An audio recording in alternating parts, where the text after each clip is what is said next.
Assalamualaikum warahmatullahi wabarakatuh. Nama saya Chandra Wijaya dengan NIM 210073, Prodi Manajemen RA1 semester 5. Di sini saya memenuhi tugas mata kuliah Manajemen Bisnis Internasional yang akan menjelaskan dua materi tentang strategi bisnis internasional dan globalisasi dalam bisnis internasional yang diampu oleh dosen Ibu Adisya Maya Andara, SPD, MM. Langsung saja, di sini saya akan menjelaskan mengenai pengertian bisnis internasional. Bisnis internasional merupakan suatu transaksi yang dilakukan oleh suatu negara dengan negara lain. Transaksi bisnis itu dilakukan oleh suatu perusahaan dalam suatu negara dengan perusahaan lain atau individu di negara lain dan disebut pemasaran internasional atau international marketing. Adapun dua jenis transaksi bisnis internasional. Yang pertama, perdagangan internasional. Dalam hal perdagangan internasional ini merupakan transaksi antar negara yang biasa dilakukan dengan cara tradisional, yaitu dengan cara ekspor dan impor. Dengan adanya transaksi ekspor dan impor, maka timbullah neraca perdagangan antara negara atau balance of trade.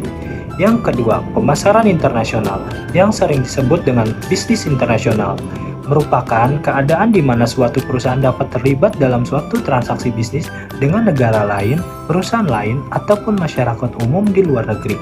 Transaksi bisnis internasional ini pada umumnya merupakan upaya untuk memasarkan hasil produk ke luar negeri. Metode go internasional. Ketika suatu perusahaan yang bermaksud melakukan ekspansi usahanya ke luar negeri dapat menempuh beberapa alternatif metode sebagai berikut. Yang pertama, ekspor. Aktivitas ekspor adalah bentuk keterlibatan perusahaan dalam bisnis internasional yang paling sederhana.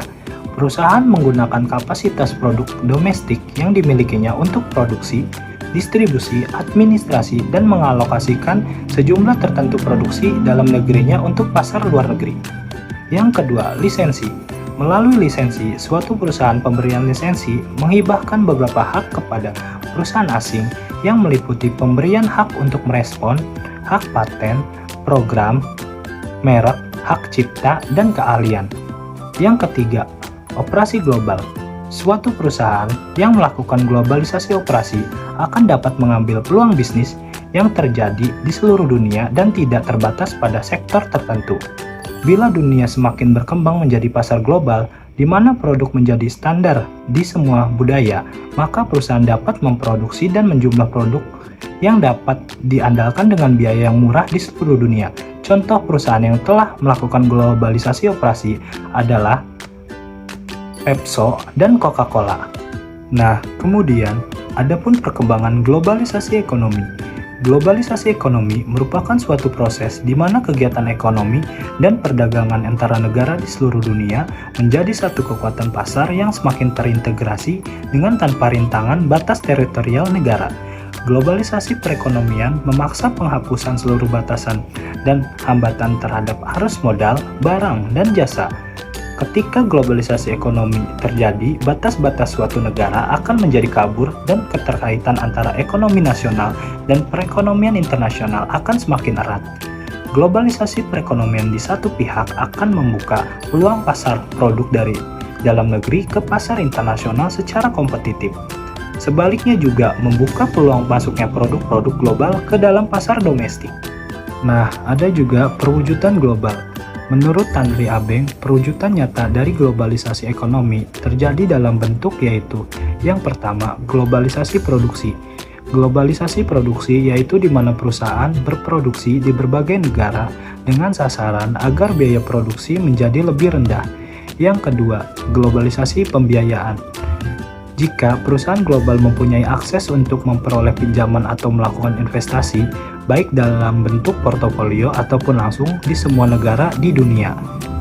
Yang ketiga, globalisasi tenaga kerja. Ketika perusahaan global akan mampu memanfaatkan tenaga kerja dari seluruh dunia sesuai kelasnya, seperti penggunaan staf profesional diambil dari tenaga kerja yang telah memiliki pengalaman internasional atau buruh kasar yang biasa diperoleh dari negara berkembang. Yang keempat, globalisasi jaringan informasi. Sekarang, masyarakat suatu negara dengan mudah dan cepat mendapatkan informasi dari negara-negara di dunia karena kemajuan teknologi, antara lain melalui TV, radio, media cetak, dan lain-lain. Dan kemudian, ada pun faktor globalisasi. Yang pertama, kedekatan. Kemajuan teknologi dan informasi zaman sekarang semakin memperdekat jarak antara satu tempat ke tempat yang lain. Dengan pesawat jet dan peralatan telepon ataupun gadget, serta internet, orang akan mudah bertemu dan bertatap muka secara cepat walaupun jaraknya yang jauh. Yang kedua, lokasi. Jadi, ketika globalisasi mendorong perusahaan bisnis untuk menggunakan banyak tempat sebagai tempat usaha maupun pemasaran produk mereka. Yang ketiga, sikap. Globalisasi mendorong perubahan sikapnya yang semakin terbuka dan berbaurnya budaya dan perilaku dari berbagai negara membentuk budaya yang global. Cukup sekian pemaparan materi dari saya, kurang lebihnya mohon maaf. Billahi taufiq wal hidayah. Wassalamualaikum warahmatullahi wabarakatuh.